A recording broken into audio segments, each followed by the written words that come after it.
Hey guys, this is Carissa and I'm excited to be on the Greening Farm YouTube channel sharing a video with you today.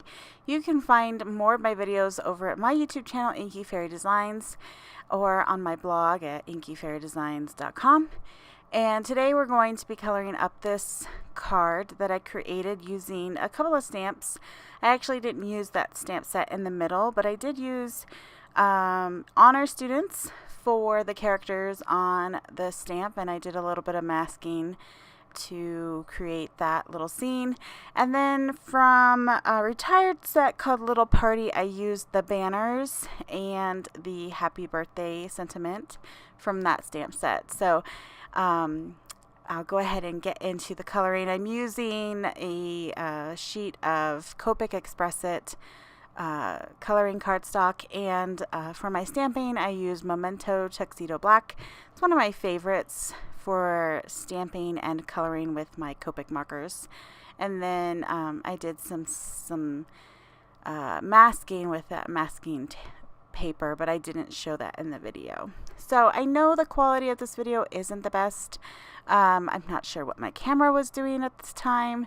So I have my markers laid out in the left hand side of the screen, but I'm putting each color combination on the upper left hand side for you as well, so you can kind of see that clearer. But I basically just start with my lightest color, and then I work my way down or up to the darkest color, and then I blend it back out to the lightest color, and I do leave that white area until the very end when I do my final blending. And when I have like more than one character on a card, I like to switch up their skin tone just a little bit so that they're not all looking the same. And so just slight variations will do this and give you a little bit of a different skin tone for each character. So you can see I warmed it up a little bit here by adding the YR000 and the YR00. And but then I kept the BV23 and the R20 the same for her cheeks. I also went darker on the warm side with the E21. So basically that's what I'm doing, and I just continue to blend that together. And then we're going to move on to the little boy, and I switch up his skin tone just a little bit by adding the E01 with the R000, and that kind of just brings it a little bit pinker to his skin tone. And then for his cheeks, instead of the really pink R20, I like to use the E93 for my little boy cheeks, and I don't blend them out as much. I just give him a couple little dots on either side of his mouth, because he doesn't have super rosy cheeks like the girls, and that just keeps it, that makes it a little bit masculine for me. So I'm going to move into the hair color here, and the same thing, I kind of change up the hair tones for each character. And for the hair coloring, I do the same, where I start with my lightest color and I kind of just lay that down where I think I want my darkest shades, and then I'll end up coloring over that with each of the darker layers. And then you'll see as I keep coloring and start blending it back out to the lighter colors, I will start to fill in that white area. But I like to leave my brightest highlights white until the very final go, I guess, where I go all over the hair with the lightest color and just kind of do one final blend. But for the hair, it's very intuitive the way that I color. I just kind of follow the lines on the stamped image. If it's wavy, my lines will be, my coloring will be following those wavy lines. If I see where I want like a piece of hair to kind of stand out, I will leave that light and then color the area behind that darker just to push that out more. But it really kind of just happens as I color, and I don't really think about it too much beforehand. I really kind of see it come together as I start laying down that lightest color and then start blending in the darker ones.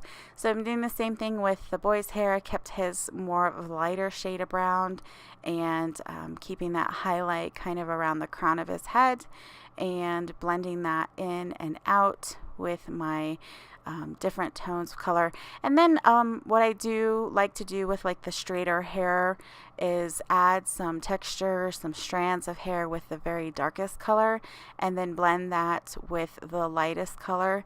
And that just adds a little bit more movement into the hair, gives the illusion or the effect of the strands of hair, and really makes it kind of more textured. So for the curly hair, this is really fun. Curly hair is really fun to color. I just kind of make a lot of little squiggly lines following the drawn image, and just kind of squiggle and then fill it in with the different shades that I have pulled out. I went more for a reddish hair on this girl, and just followed that line and kind of just squiggled it until I filled in all of the white areas, and I was happy with the look. So for the little cloaks that they're wearing, I think that's what they're called, cloaks, I kept them all black. I think you can tell that this stamp set is very inspired by Harry Potter, and so they're all wearing their black, or two of them are wearing their black cloaks. But when I'm coloring an image like this where there's a lot of characters or a lot of images, I like to tie in all of the colors across each image. So bits and pieces of each image will have that color. So the cloaks will be black on two of the images, and then the third image didn't have a cloak, so she's wearing, or I guess it's a robe. Maybe it's a robe. I'm sure my kids will correct me. But she's not wearing one, so I colored her skirt black just to tie that color in all across. And I think I do their shoes black too, but I can't remember.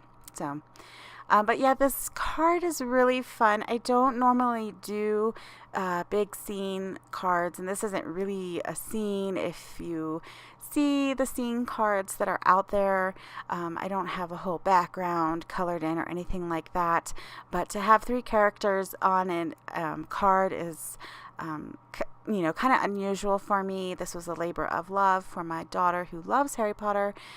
Huge fan, and so for her birthday I created this card for her, and so it was really fun to just sit down, stamp out all the images, and color it all at once. So now I'm coming in with my red shades for the house that these characters, her favorite house, Gryffindor, I think is like red and yellow or red and gold. And so that's where you'll see I start to tie that in to the image. So bringing in that red color all across. So on the vest of the one girl, and then the skirt of the other, and then the little boy will have a red scarf. And so all of my coloring, like my whole technique throughout coloring is the same. I will start with my lightest color, kind of lay that down where I think I want my darkest shades and shadows to be, and then I'll start laying in the mid-tone and dark colors on top of that, kind of going pulling that color in a little bit further, and then as I blend it out back to that lightest color, I'll bring that in towards the white area.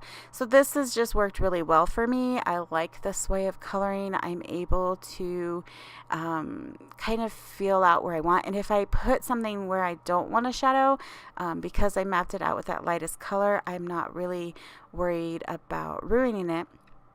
And here I made a big boo-boo.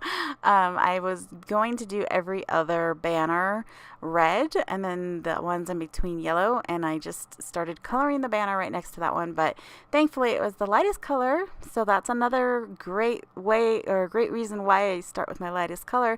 I could take my colorless blender and blend that color out so I can lighten it a little bit, and since I was still going to be coloring it with a warm tone with the yellow, it really, you can't tell in the final card that I made that little boo-boo. So it's an easy fix, and at that point I was not going to be starting over.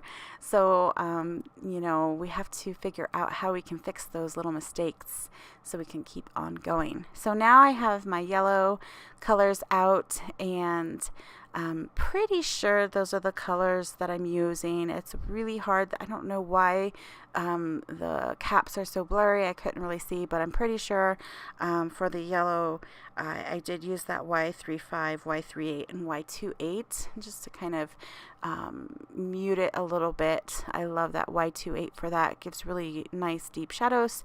And so I'm just adding that a little bit to each image and then coloring in the banners to match. So I think it looks super cute. It's always fun to see an image come to life after you kind of create these little scenes, stamping all the images on your cardstock and then filling it in with the color and seeing them come to life. That's like my favorite part of coloring and stamping. So for the white areas, I didn't do too much, just added a little bit of a blue shadow to those white spots on the clothing and left it at that. Now for the ground, definitely want to add a little bit of shading underneath your images like this, so that they don't look like they're just floating around in air and they have a little bit of a spot to stand on. And for that I actually do that kind of backwards. I start with my darkest color and then blend that out and do a little blending with the colorless blender. To add a little bit of a sky or wall effect behind them, I'm just using this little dot technique where I just fill in like the little corners around the image with different size dots and different colors, and that provides a little bit of a highlight or shadow, makes those images really pop off the page. And it's very simple to do, and at that point in the coloring of the card I just wanted it to be done and keep it simple. So I added the sentiment, put some foam tape behind it, and added it to a craft cardstock. And now just the finishing details. I took out my Spectrum Noir glitter pen. This is my favorite glitter pen to add shimmer to my images, and I added it on a few spots of the clothing and then of course on the banner, and that really finishes off the card. It was very, very fun to stamp and color, and I hope you got some tips from this video. Thank you again to the Greeting Farm for inviting me back to the YouTube channel to share some of my work with you guys. I'd love to know what your favorite part of stamping and coloring is. If you want to leave a comment below, you can also take a look at my other videos on my YouTube channel, Inky Fairy Designs. And until the next video, stay inspired, be creative, and share that with others. Bye!